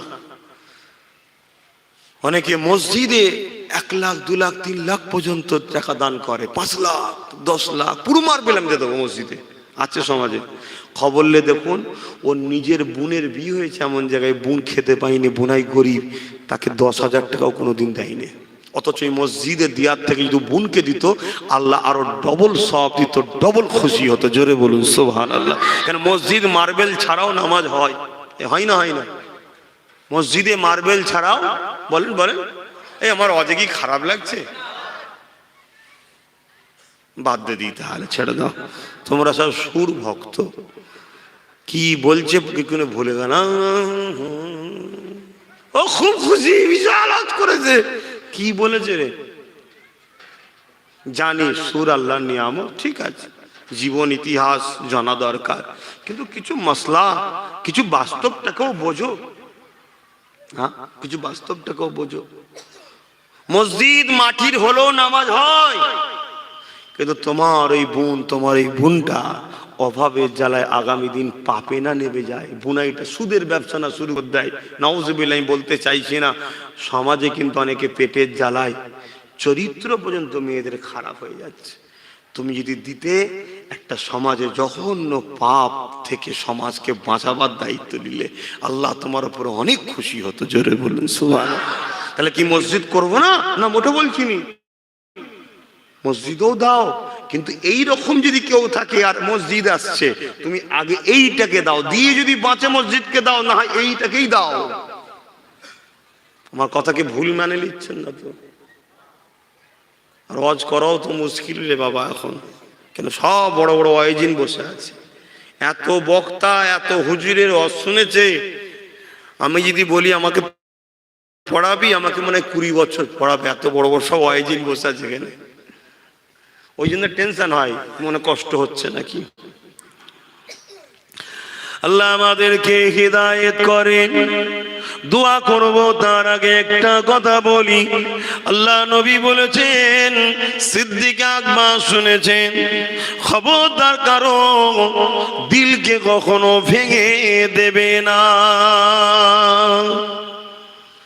যদি কাউকে খুশি না করতে পারো, যদি কাউকে রাজি না করতে পারো, কারো দিলকে যদি আনন্দ না দিতে পারো, খবরদার কারো দিলে আঘাত দিয়ে দিও না।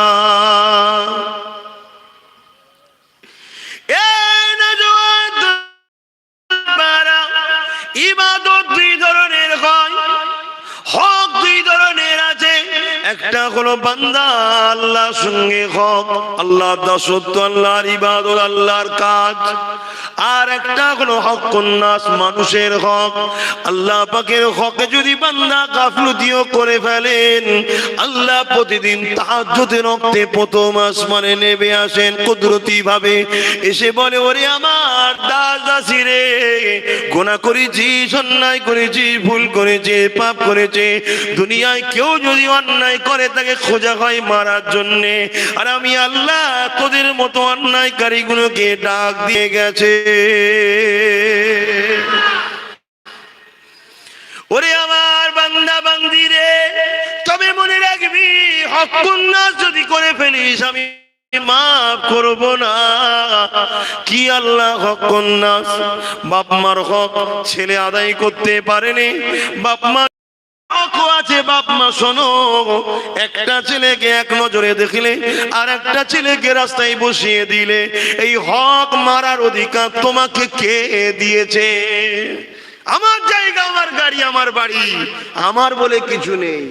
আল্লাহ তোমায় দিয়েছে, শুকরিয়া আদায় করো। তোমাকে দুটো ছেলেকে সমান দিতে হবে, তিনটে ছেলেকে সমান দিতে হবে, যার যেটা পাওনা দিতে হবে। তোমার কোন ছেলেটা ভালোবেসেছে বেশি কম বেশি, জবাব সে আল্লাহর কাছে দেবে।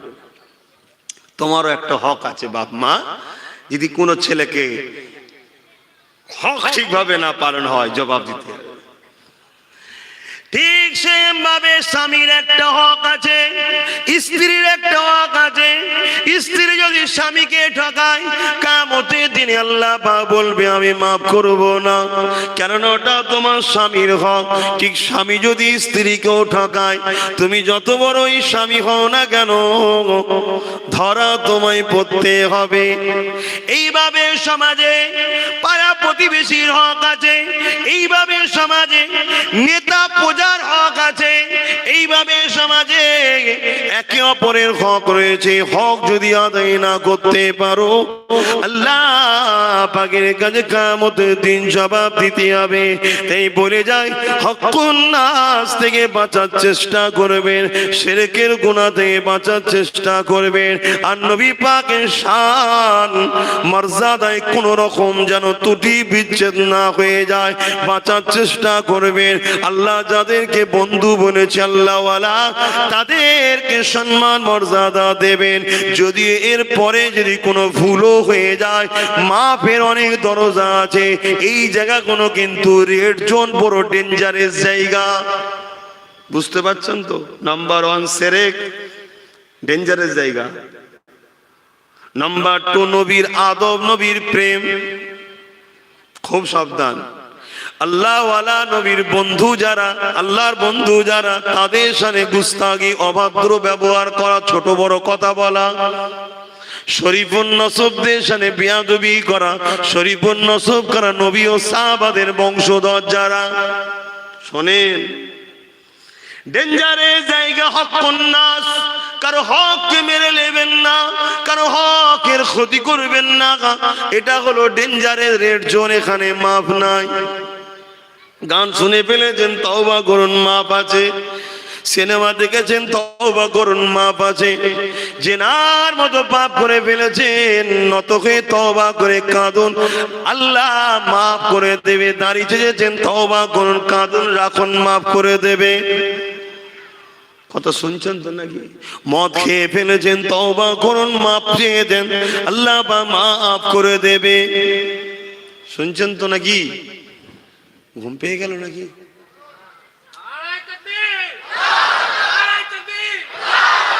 এটা হচ্ছে চার্জ, এটা হচ্ছে চার্জ। এই স্লোগান হলো চার্জ, ইমানের চার্জ হয়। এতে খারাপ কিছু নাই, চার্জ হয়।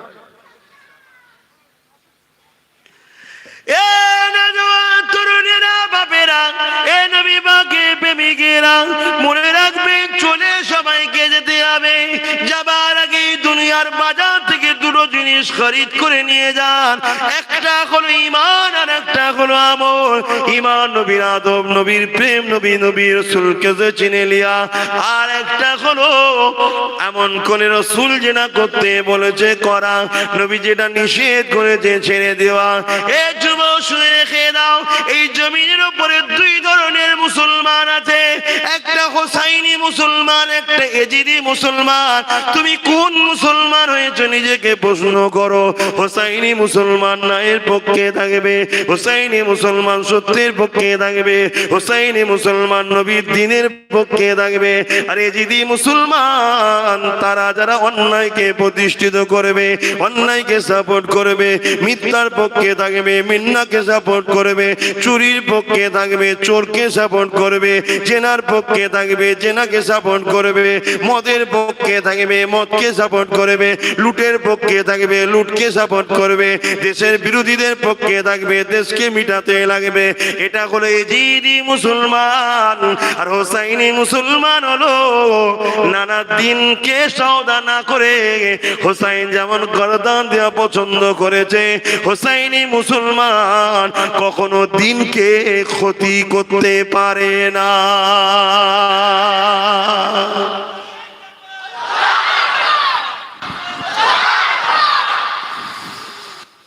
যারা মাদ্রাসার দুশ্মন, মসজিদের দুশ্মন, আজানের দুশ্মন, তাদেরকে বন্ধু বানিয়ে হোসাইনি মুসলমান সাজতে গেলে হবে না বাবা। মানুষ মানুষের সঙ্গে মিশবে, এটা হচ্ছে মানব বন্ধন, এটা আলাদা জিনিস। আর বন্ধু আত্মীয়তা আলাদা জিনিস। একজন দুশ্মনকে সিঁড়ি করে দিচ্ছ, ওপরে ওঠো, উঠে তুমি মসজিদ মাদ্রাসা ইসলামের ক্ষতি করো, আর তাকে তুমি সিঁড়ি করে দিলে, আর তুমি বলছো হোসাইনি মুসলমান, হবে না। এগুলোকে বুঝবেন, নামাজের দিকে খেয়াল করে। আর কথা বাড়াতে পারছি না, একটু সালাম দেবো দয়াল নবীকে। হে নবী সালাম,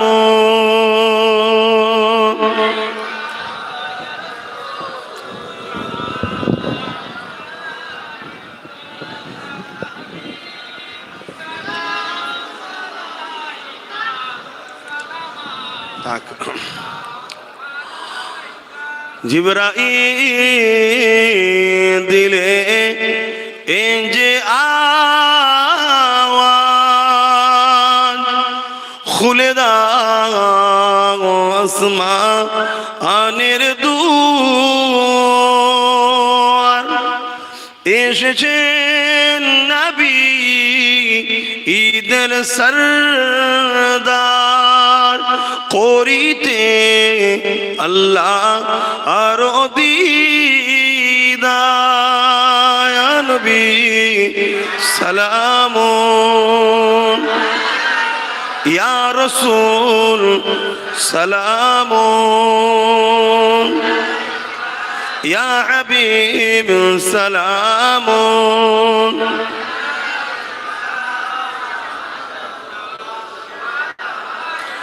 পড়িল আল্লাহ আরো বাণী, পোঘালো দুঃখে এ রজনী, হইল জগৎ অনুরানী, আমেনার নয়নের মনি। নবী সালাম, ইয়া সালাম,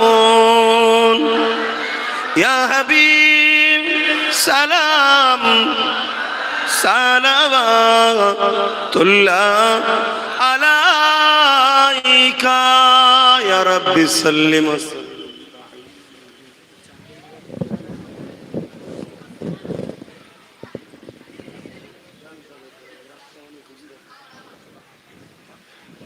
তারা তুলব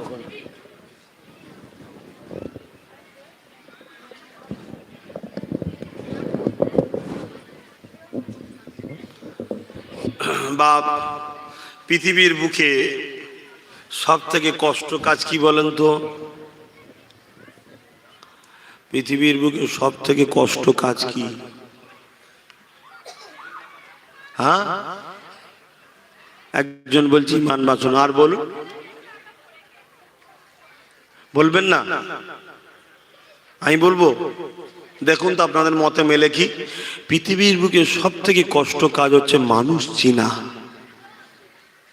মিলছে কি মতটা? উরি আল্লাহ, কি জিনিস! ও, অথচ মানুষ হলো শ্রেষ্ঠ আল্লাহর মখলুক, শ্রেষ্ঠ আল্লাহর মখলুক। এই মানুষকে চিনা পৃথিবীতে সব থেকে কষ্টের কাজ আমি মনে করি। এই মানুষ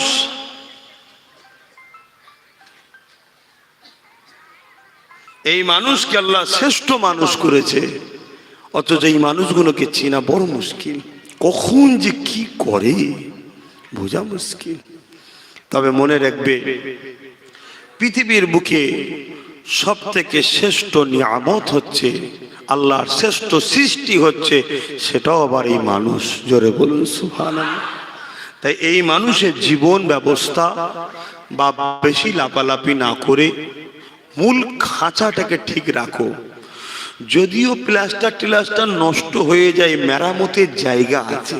আর খাঁচা যদি গন্ডগোল হয়ে যায়, একদম গোড়া সমেত তুলে ফেলে দিতে হবে। কথা বুঝছেন না? বুঝেন না? খাঁচাটাকে ঠিক রাখো। খাঁচাটা হলো ঈমান। ঈমান ঠিক রাখো। আর এই গাছটাকে মেরে দিতে যাবে, চাই ডালপালা তো কাটবে, একদল লোক আছে, কিন্তু ওর থেকে বড় ক্ষতিকারক হচ্ছে গাছের মূল যে কাটে, ঈমান। আমি আর কথা বাড়াতে পারছি না, তবে একটা কথা বলে যাই, এইটাকে একটু মাথায় ঢুকিয়ে নেন। হযরত ইমামে হোসাইন পাক কোন গদি রাজা নেতা হবার জন্য কিন্তু লড়াই করেনি, ইনসাফ নাই সত্য জন্য লড়াই করেছিলেন। জোরে বলুন সুবহানাল্লাহ। তো ইমামে হোসাইন হুজুরের বিরুদ্ধে যারা দল এসেছিল, তাদের মধ্যে 3000 আলেম মুফতি পীর সাহেব ছিল। কত? 3000। 7000 হাফেজে কোরআন ছিল। শুনছেন? তাতে বাপ আবার বেহিসাব জান্নাতে যাবে কারা আগে?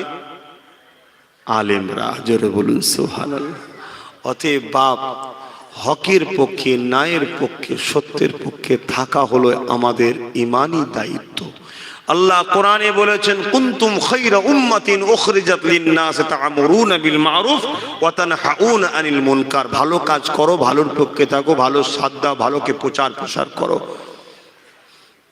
ভালো কাজ করো, ভালোর পক্ষে থাকো, ভালোর প্রচার প্রসার করো, ভালোকে সহযোগিতা করো। আপনারা কি বলছেন? ভালোর পক্ষে থাকবেন, ভালো কাজ করবেন, ভালোকে সহযোগিতা করবেন, ভালোর প্রচার প্রসার করবেন। আহলে সুন্নাত ওয়াল জামাত এই সংগঠন করছে। আপনারা যারা এখনো ঢুকতে বাকি আছেন, এই গ্রামে যারা দায়িত্বে আছে, তাদের সঙ্গে যোগাযোগ করুন। আশপাশ থেকে যারা এসেছেন, যে গ্রামে দায়িত্বে আছে, যোগাযোগ করুন। এটা একটা অরাজনৈতিক ধর্মীয় সেবামূলক সংগঠন। ধর্মপ্রেম, মানবপ্রেম, দেশপ্রেম। আমরা চাই সংগঠনের মাধ্যম দিয়ে উলামা হযরতদের নিয়ে নবীর রেখে যাওয়া দ্বীনের খেদমত করব। আপনারা কি আমাদের পাশে থাকতে রাজি আছেন? আল্লাহকে সাক্ষী রেখে বলুন, রাজি আছেন? নারে দিবেন, নারে দিবেন। এই হাত তুলে শুধু চলে গেলে হবে না, এটা একটা প্রমাণ দিতে হবে। কি প্রমাণ? আপনাকে এই সংগঠনের একটা সদস্য হতে হবে। সদস্য কেন হবেন? আপনাকে আমরা সময় মতো ডাকবো, ডেকে আপনার সঙ্গে কিছু আলোচনা আছে। সবাইকে আমার ইসলামের পক্ষে, জোরে বলুন, সবাইকে আমার ইসলামকে বাঁচাতে চাই। এই দুনিয়ায় সবাই কি চাই? তাহলে আমি আপনি কথা বলবো, ইসলামের দুশ্মন শুনবে কেন? তাহলে আপনার সাথে আমার কিছু পার্সোনাল কথা থাকতে পারে না? পারে না? বাপ্পাটা যখন কথা বলে গ্রামবাসীকে শুনিয়ে শুনিয়ে বলে, ভাই ভাই যখন কিছু আলোচনা হয় নিজেদের পার্সোনাল ব্যাপারে গ্রামবাসীতে করে শুনিয়ে শুনিয়ে করে, তাহলে আপনি আমার সাথ দেবেন না? দিন, সদস্য হন। যারা হয়ে গেছে আলহামদুলিল্লাহ, বইগুলোকে অনেকে বন্ধ করে রেখেছে, চালু করেন। দ্বিতীয় নম্বর কথা, ধর্মপ্রেম, দেশপ্রেম, মানবপ্রেম, এটাকে মাথায় রাখবেন। আমাদের ইমাম কটা? জোরে বলুন। চারটে। চারটে আমাদের ইমাম। হক কটা? জোরে বলুন। চারটে। ভালোবাসেন কটাকে? জোরে বলুন। চারটেকে। কিন্তু মানেন, ফলো করেন কজনকে? অতএব বাবা, পীরের আওলাদ, আলেম ওলামা সবাই আমাদের, সবাই ভালো, সবাইকেই ভালোবাসি, কিন্তু ফলো করবেন কজনকে? যদি আমায় কেউ ফলো করেন, আমার আব্বা, আমার মা, আমার বোন, আমার ভাই, তার জন্য বলে যাচ্ছি খবরদার অন্য কারো সমালোচনা করবেন না। অন্য কারো কাছে যেতেও হবে না, আনতেও হবে না, মিশতেও হবে না, দূরে থাকুন। আগুন খারাপ জিনিস, কিন্তু আগুন ছাড়া আবার রান্না হয় না, ঠিক না বেটি? আগুনের প্রয়োজন আছে। আলেম ভালো জিনিস, কিন্তু আলেমকে যদি যত্ন, সেই গুরুত্ব না দিতে পারেন, তাকে যদি বেকায়দা হয়ে যায়, তাহলে ক্ষতি হয়ে যাবে। তাই দূরে থাকা ভালো। আর যাকে ভালো লাগে একজনকে ধরে থাকুন। আমি আর কথা বাড়াচ্ছি না। বিসমিল্লাহ শরীফের সঙ্গে 11 বার দুরূদ শরীফ, 3 বার শরীফ ফাতিহা শরীফ, 10 বার সূরা ইখলাস শরীফ তেলাওয়াত করুন, দোয়া চাওয়া হবে। কয়েকজনের নাম দিয়েছে। একটা ছোট্ট বাচ্চা পানিতে ডুবে, আল্লাহর হুকুম, বাহানায় হেল্লায় রুজি, বাহানায় মত। একটা বাহানাতে মৃত্যু হয়। কথা বোঝা আসছে? অসুস্থ মানুষ শেখ মনির উদ্দিন, মোহাম্মদ সেলিম, নাদের জন্য দোয়াও চেয়েছে, আল্লাহ তাদেরকে সুস্থ দেন, বোন আল্লাহুম্মা আমিন। ছোট্ট একটা বাচ্চা, দুনিয়া দেখা হলো না, দুনিয়া দেখা হলো না। আল্লাহ আমাদেরকে দেখাচ্ছে, আল্লাহ আমাদেরকে দেখাচ্ছে। আল্লাহকে ভুলে যেও না, রসুলকে ভুলে যেও না। হালকা বয়সে একটু ভুল ভ্রান্তি হয়ে যায়, কিন্তু নিজের অস্তিত্বটাকে মিটিয়ে দিও না। কেন আজও এজিদের দলে, ইসলামের দুশ্মনদের দলে হাজারো মুফতি আছে, হাজারো মৌলানা আছে, হাজারো বক্তা আছে। কথা বুঝে আসছে না? নাই, তারা কিন্তু ঘুরিয়ে ফিরিয়ে আমার নবীর দ্বীনকে ক্ষতি করতে চাইছে। আর সব সময় জানবেন, একটা শ্রেণীর মানুষ রাজ ক্ষমতা দিয়ে ইসলামের বিরোধী করেছে। সে ফেরাউন হোক, নমরুদ হোক, সাদ্দাত হোক, হতভাগা আকবর হোক, এজিদ হোক, ক্ষমতার জোর দিয়ে ইসলামের অনেক ক্ষতি করেছে।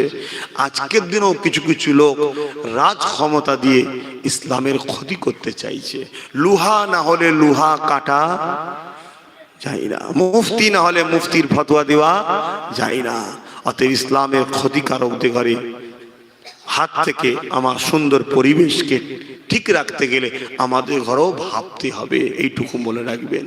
আব্বাস সিদ্দিকীকে এর পরেও কেউ যদি ভুল বোঝেন, জবাব একটা জায়গায় লিয়া হবে, সেটা কিয়ামতের দিনে, অন্য কোনো জায়গায় নয়। কেন? দুনিয়ায় আমি কিছু নিয়ে আসিনি, দুনিয়া থেকে আমি কিছু আমাল নিয়ে যাব না। আল্লাহ যেন ঈমান ও আমলটা নিয়ে যাওয়ার তৌফিক দেয়, বলুন আল্লাহুম্মা আমিন। আপনাদের জন্য দোয়া করি, আল্লাহ আপনাদের নিয়ে যাবার তৌফিক দিবেন, আল্লাহুম্মা আমিন। কারোর সঙ্গে আমার বন্ধুত্ব নেই, কারোর সঙ্গে আমার দুশ্মনীও নেই। আমার বন্ধু সে আল্লাহ, আল্লাহ রসুলের জন্য বন্ধু। যদি অমুসলিমও হয়, যদি বিপদে থাকে, তাকে সাহায্য করব। কেন? আল্লাহ করতে বলেছে, নবী করতে বলেছে। কথা বুঝে আসছে? আর আমার দুশ্মন নিজের কোনো স্বার্থে নেই, আল্লাহ, আল্লাহ রসুলের জন্যে। তোমাদেরও উচিত ঠিক এই অঙ্কটাতেই চলা, আর নীতিতে মজবুত হন। নীতিতে কিছু কিছু মানুষকে দেখে আমার অনেক কষ্ট হয়, নীতি ঠিক নেই। ব্যাঙের মুখেও চুমু, সাপের মুখেও চুমু। আরে যে কোনো এক জায়গায় চুমা দে না বাপ। তো যদি ব্যাঙ ভাল লাগে ব্যাঙকে চুমা দে, যদি সাপকে ভাল লাগে সাপকেই দে, যেটা একটা দে। কথা বুঝে? ভুলের ওপরে তুই থাকিস মজবুত থাক, ঠিকের ওপর যদি থাকিস মজবুত থাক। আর মনে রাখবেন, আজকের বাচ্চা কালকে ডাক্তার নয়, আজকে বাচ্চা কালকে জজ নয়, আজকে বাচ্চা কালকে উকিল নয়, আজকে বাচ্চা কালকে ডিএম বিডিও নয়, আজকে বাচ্চা কালকে নেতা মন্ত্রী নয়, আজকের বাচ্চা কালকে পীর সাহেব নয়, আজকের বাচ্চা কালকে মুফতি নয়। সময় লাগে। নিয়ত, নেতা কি বলে, লক্ষ্য, নিয়ত, চেষ্টা যদি থাকে, আস্তে আস্তে আস্তে আস্তে আস্তে একদিন আপনার বাচ্চা বড় হবে, পড়াশোনা করে ঠিক জায়গায় ডিএম হবে, বিডিও হবে, আইপিএস অফিসার, জজ হবে। যেটা আপনার লক্ষ্য সেই জায়গায় পৌঁছাবেন। তাই নিয়ত, লক্ষ্য, টার্গেট ঠিক রাখুন। কদিন আর গোলামি করবেন, মালিক হবার স্বপ্ন দেখেন, এটা মাথায় রাখবেন। আল্লাহ আমাদের সকলকে নাই সত্যের উপরে একতা হওয়ার, নাই সত্যের উপরে একতা হবার, নাই সত্যের উপরে একতা হবার তৌফিক দেন, বলুন আল্লাহুম্মা আমিন।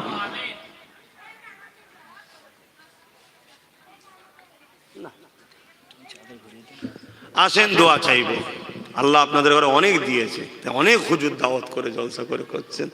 আল্লাহ কারে বেশ ভালো মাহফিল বড় করে করেন, খুশিতে করেন। তবে আমি রাত্রিরে মাহফিল করি না, আপনারা জানেন তো নাকি? কেন করি না সেটাও জানেন তো? কেন মাহফিল আজকে দেখুন তো আপনাদের এলাকায় বাজারে এখন রাস্তাঘাটে ছেলে মেয়ে কি ঘুরোঘুরি করছে, কি হই হই হচ্ছে কি, কিন্তু রাত্রিরে কি হয়? লাইটিং দেখতে বেরোই, মেলা দেখতে বেরোই, ছেলে মেয়ে একসাথে হুড়োহুড়ি করে। ধর্ম মানুষকে পাপ থেকে বাঁচায়।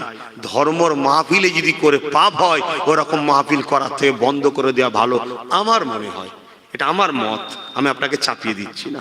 আপনি করুন না, আপনি করুন। তবে হ্যাঁ, আগামী দিন আমি তাদের সঙ্গে মিশবো বাপ, যারা আমার কথা মতো চলবে। আমার কথা বলতে আমি কোরআন সুন্নাতে যেভাবে বলবো, নিজের খেয়াল খুশি মতো চললে মিশার সময় নেই বাপ।